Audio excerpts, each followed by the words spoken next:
مدینہ شریف حاضری جو ہوتی ہے وہ یہ مت سمجھیں کہ ہماری قبر اطہر پہ حاضری ہوتی ہے۔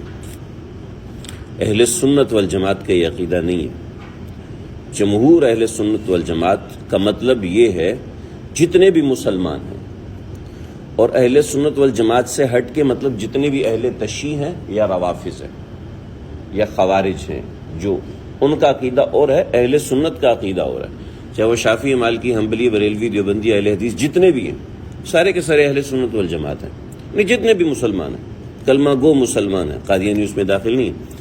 تو جتنے بھی اہل سنت والجماعت ہیں ان سب کا عقیدہ، آج کل مسلمانوں میں ایک جماعت نکلی ہے جو اس بارے میں غلط نظریہ رکھتی ہے اور وہ قابل اصلاح ہے، علماء کرام اس کے بارے میں الگ سے بات کرتے ہیں، یہاں چھیڑنے کی ضرورت نہیں۔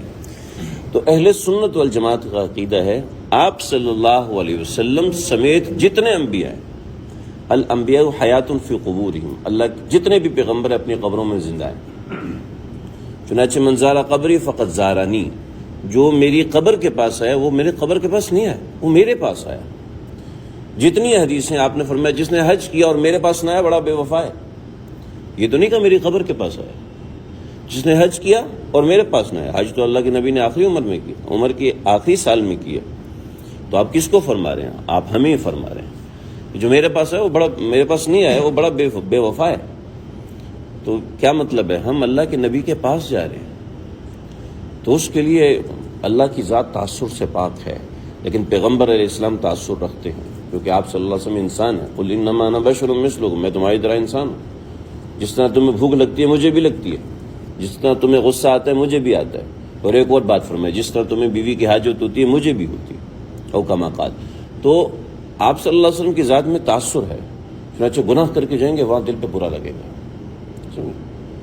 اور برے گندے عمل کر کے جائیں گے تو وہاں برا لگے گا۔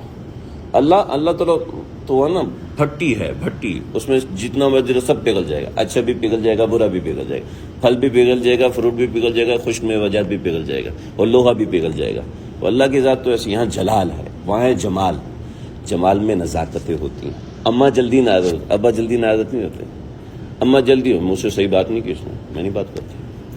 اماں ہے نا جلدی ناراض، بیوی جلدی ناراض ہوتی ہے، شوہر جلدی ناراض نہیں ہوتا نا، ہے نا۔ جہاں جمال ہوتا ہے وہاں ناراضگی جلدی ہوتی ہے، اور جہاں جلال ہوتا ہے وہاں بابا چھوڑو یاد دفعہ کرو دیکھا جائے گا، ایسے ہی ہوتا ہے نا۔ تو وہاں ہے جمال، یہاں ہے جلال، تو وہاں جانا ہے تو بڑی دھیان سے آہستہ قدم رکھنا، گستاخی نہ ہو جائے، یہ فرش نہیں ناداں یہ عرش کا سینہ ہے۔ یعنی مدینہ شریف کے بارے میں شاعر نے کہ یہ فرش نہیں ہے، یہ سمجھ لو عرش ہے، تم کہاں کھڑے ہو اس کو دیکھو۔ تو وہاں جانے سے پہلے کچھ ہدیہ تیار کرنا ہے، اتنے 1000 مرتبہ درود شریف۔ ہمارے حضرات اکابر فرماتے تھے 1000 مرتبہ انا اعطیناک الکوثر، یہ روزانہ 1000 مرتبہ پڑھیں اور اللہ کے نبی کے پاس ہدیہ کریں کہ میں حاضر ہونے سے پہلے آپ کو ہدیہ بھجوا رہا ہوں۔ ہم تو چھوٹے لوگ ہیں نا، جو منسٹر حضرات ہوتے ہیں جب کسی دوسرے ملک جاتے ہیں تو جانے سے پہلے نا کچھ گفٹ بھجواتے ہیں، اپنا نمائندہ جاتا ہے اور نمائندہ ان کے لیے پھولوں کو تحفہ لے کے جاتا ہے یا کوئی تحفہ لے کے جاتا ہے، وہ تحفہ ان کو دیتے ہیں اور پھر اس کے بعد وہ لوگ آتے ہیں، ایسے ہے نا۔ تو بڑے لوگوں کے پاس جانے کا طریقہ یہ نہیں ہوتا کہ سیدھے منہ اٹھائے چلے گئے۔ ہم کسی کے گھر جاتے ہیں تو کوئی مٹھائی لے کے جاتے ہیں، کوئی عام شام لے کے جاتے ہیں نا ان کے گھر میں کہ کسی کے گھر جا رہے ہیں، لیکن جو بڑے لوگ ہوتے ہیں پہلے وہ ہدیہ بھجواتے ہیں اس کے بعد خود جاتے ہیں، ایسے ہی ہوتا ہے نا، یا ان کا نوکر وغیرہ ہدیہ دیتا ہے پھر وہ خود آتے ہیں۔ تو بڑے کے دربار میں ہم جا رہے ہیں تو پہلے کچھ ہدیہ دے، اور ہدیے کے لیے ظاہر بات ہے صرف یہ نہیں کہ ہدیہ ہی صاف ستھرا بلکہ اس کی پیکنگ بھی صاف ستھری ہونی چاہیے نا۔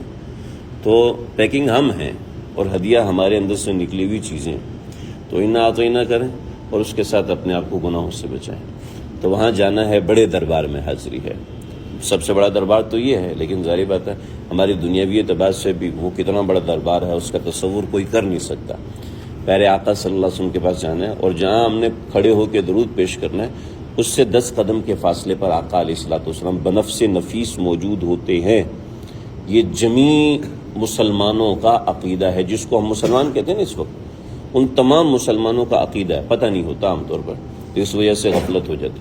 وہاں جا کے موبائل نکالنا، وہاں جا کے اونچی اونچی باتیں کرنا، ویڈیو کال پہ دیکھنا، دیکھو یہ کیا ہو رہا ہے، خانہ کعبہ میں تو چل جاتا ہے لیکن وہاں نہیں چلے گا۔ سمجھ رہے ہیں؟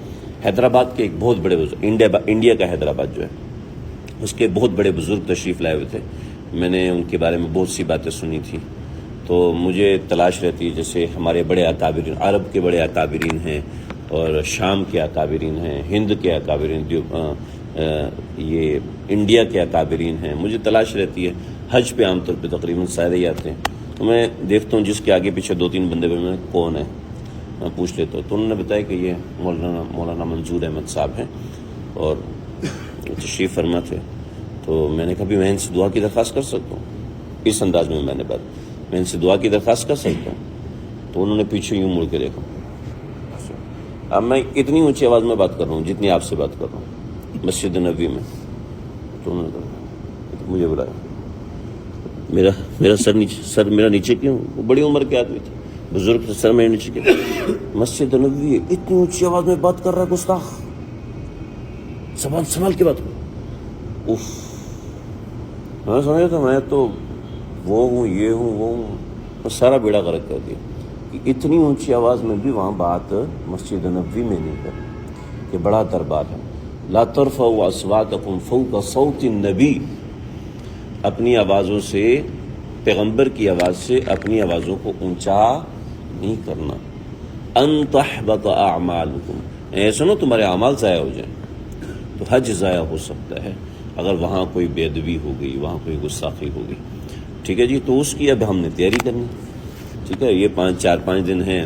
توبہ کے لیے ایک عمرہ کر لیں، توبہ کے لیے دوسرا عمرہ کر لیں کہ اللہ سے معافی تلافی ہو جائے. حج میں تو ہم نے کی ہے، لیکن حج میں ظاہری بات ہے جیسے ہم لوگ ناقص ہیں، جیسے ہماری نمازیں ناقص ہیں، جیسے ہمارے روزے ناقص ہیں، جیسے ہمارا حج بھی ناقص ہے. اگرچہ ہم نے اپنی پوری کوشش کی ہے کہ ہم سے کوئی سنت نہ چھوٹے، کوئی مستحب نہ چھوٹے، کوئی فرض واجب نہ چھوٹے، کسی واجب میں تاخیر نہ ہو، کسی فرض کے اندر تو کوتاہی نہ ہو. اپنی طور پہ کوشش کی ہے. آگے اللہ کی مرضی ہے، اللہ قبول فرمانے والے ہیں، انشاءاللہ وہ ضرور قبول فرمائیں گے.